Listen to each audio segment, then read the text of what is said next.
Assalamualaikum warahmatullahi wabarakatuh. Perkenalkan, nama saya Nurjana. Saya dari STKIP Nurul Huda, Prodi Pendidikan Bahasa dan Sastra Indonesia semester 4. Di sini saya akan membahas mengenai telaah kurikulum dan buku teks.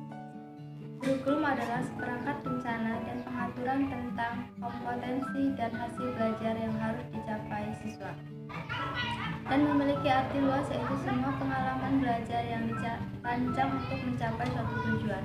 Kurikulum dalam pendidikan merupakan komponen yang sangat strategis dalam upaya pencapaian tujuan pendidikan nasional. Dimensi ide artinya kurikulum itu adalah kumpulan berbagai gagasan-gagasan atau pemikiran tentang pendidikan. Gagasan yang dimaksud adalah konsep-konsep pendidikan yang muncul terkait dengan tujuan, konsep atau materi, metode, dan evaluasi.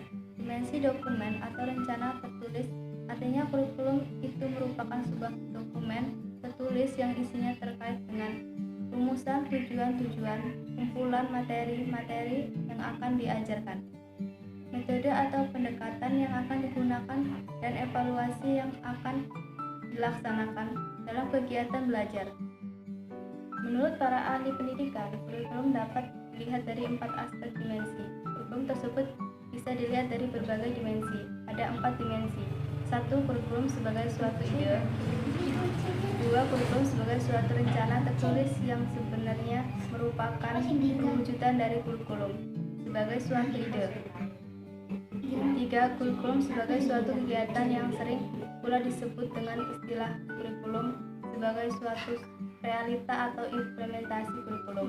4. Kurikulum sebagai suatu hasil yang merupakan konsekuensi dari kurikulum sebagai suatu kegiatan.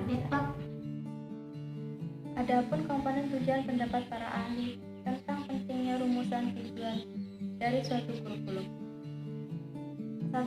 Tujuan memberikan pegangan mengenai apa yang harus dilakukan, bagaimana cara melakukannya, dan merupakan patokan untuk mengetahui sampai di mana tujuan itu telah dicapai. 2.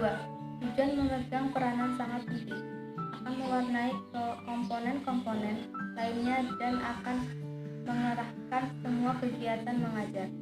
3. Tujuan kurikulum yang dirumuskan menggambarkan pula pandangan para pengembang kurikulum mengenai pengetahuan, kemampuan, serta sikap yang ingin dikembangkan.